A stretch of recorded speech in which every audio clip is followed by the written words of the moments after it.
Zhang 5, Parker 4, Joshua 3, Fury 2, and Usyk 1 at the moment. I don't understand why Joshua is ahead of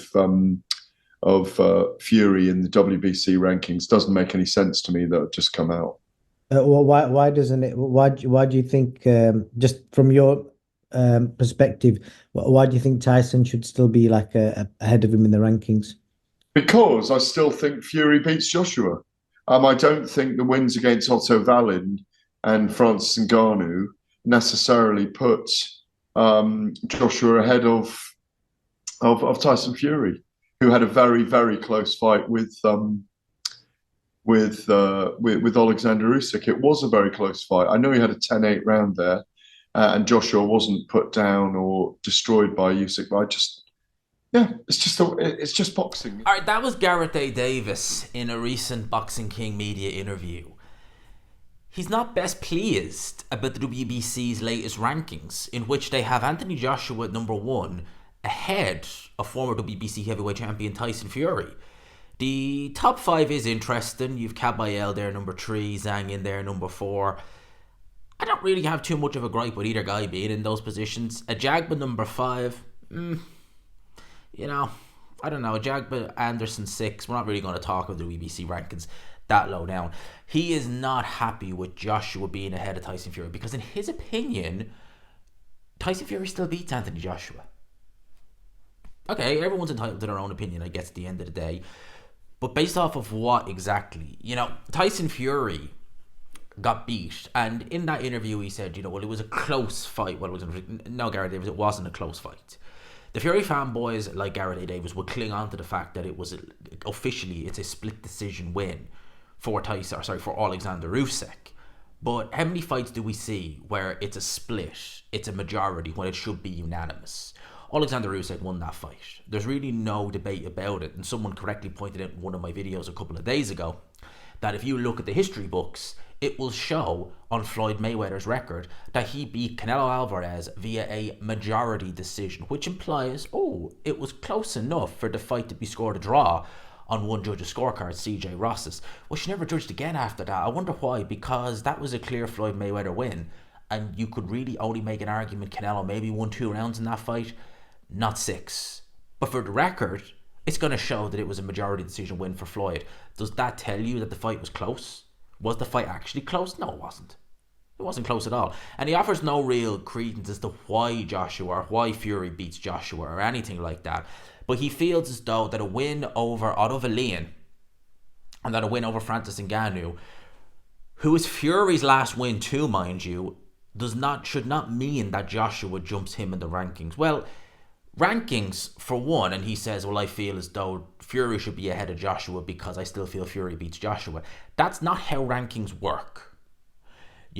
I feel as though Jared Anderson would be FA of Jagba, but shock horror, he's below him in the rankings. I feel Martin Bakoli, who's ranked number 7, would be FA of Jagba, but he's ranked below him in the rankings. I feel that, who else do we have here?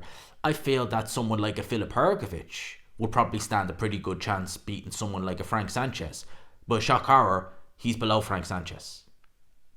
So there you go. So it's not based upon who you think will beat the guy.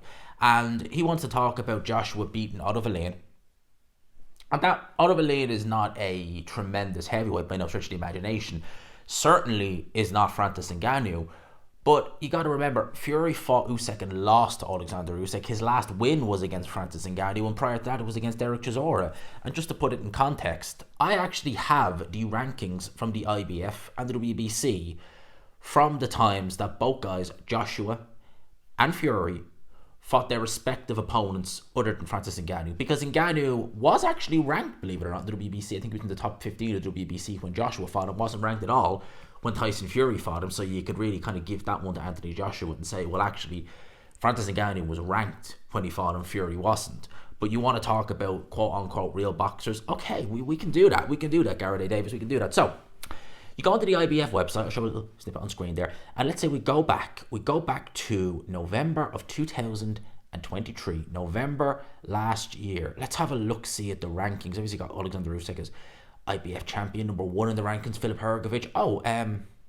Number 2 is Otto Wallin. He's actually ahead of Anthony Joshua. Although Ottavellino is clearly not the second best heavyweight in the world, he is ranked in there at number 2, which is the previous win on Anthony Joshua's resume before Francis Ngannou. So he beat the number 2 in the IBF, and that's okay. And you look at the IBF rankings, Joshua number 3, Parker number 4. This was November last year.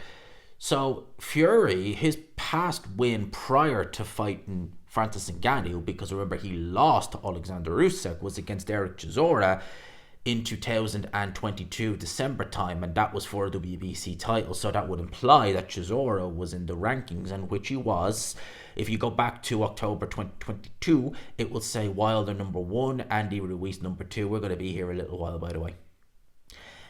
Frank Sanchez number 3, Makhmudov number 4, Helenius number 5, Joshua number 6, Dylan White number 7. Ottavellino, the guy who Joshua fought in 2022, was ranked number 8. Just going to say it was in 2022. I'm assuming he was higher by the time he actually fought Joshua, because he got a win over Murat Kasiev, which I would imagine would have bumped up a little bit in the rankings, but that's him at number 8. Number 9 is Martin Bacoli. Number 10 is Kaya Butsky. Number 11 is Joseph Parker. Number 12 is Luis Ortiz. Number 13 is Michael Hunter.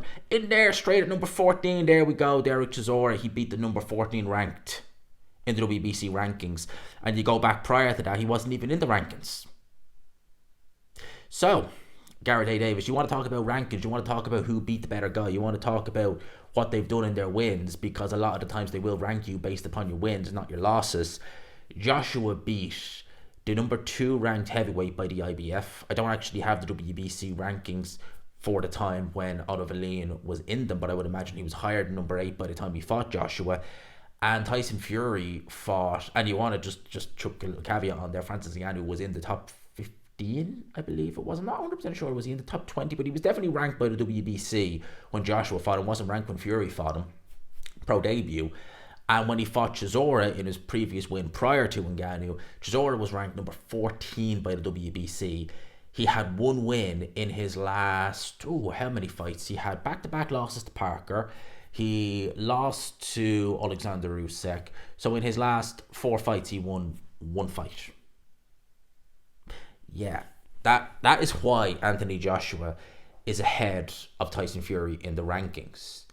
And Tyson Fury, the rankings, do they really mean all that much? Is there really much of a gripe about them? At the end of the day, kind of yes and no. I mean, like if you look at those WBC rankings in 2022, they're not really relevant now, but Chisora was ahead of Hrgovic, and Hrgovic at the time had just beaten Zhilei, and Chisora was ahead of him. So do rankings really mean a great deal? Wilder was number 1. He hadn't even, I think he might have actually fought, because that was October. It doesn't date October when he fought, but he fought early in October, I believe, against Helenius. So he was number 1.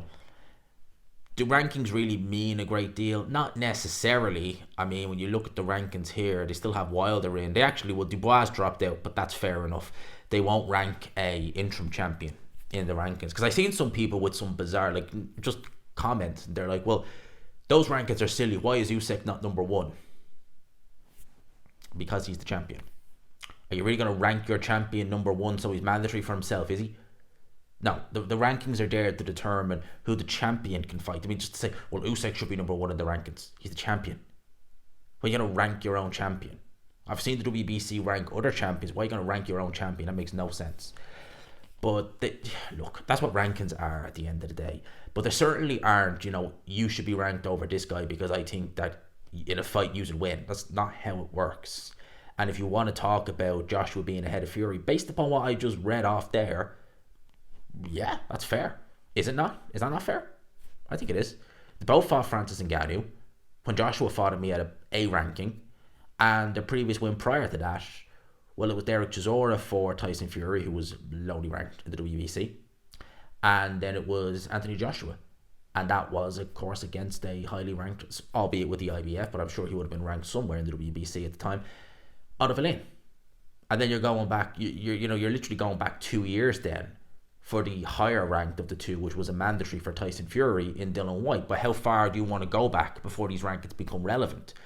Because if you want to do it over the course of a year, like I've gone back nearly 2 years with Tyson Fury to Chisora, if you want to be even more generous, or you want to be more kind of like realistic and say over the course of the last year, Well, Joshua's had more fights, and Joshua again has fought a higher ranked opponent than Valeen, because Fury's only win in the last, well, nearly 2 years, but we'll say in the last calendar year from October to now, has been against Francis Ngannou, who wasn't even ranked.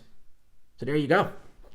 That's why Anthony Joshua is ahead of Tyson Fury. It matters really little, because Tyson Fury is obviously going into the rematch with Alexander Usyk, and, well, for now it's set for December. Whether it happens or not remains to be seen. I'm optimistic it will happen, but I was optimistic several times in the run-up to the first fight, which I thought would happen in December, then I thought would happen in February.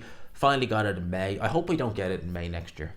I really don't. But yes, I just said I'd talk about that. Gervonta Davis not happy that Tyson Fury is ranked below Anthony Joshua, in spite of the fact he's coming off the back of a loss.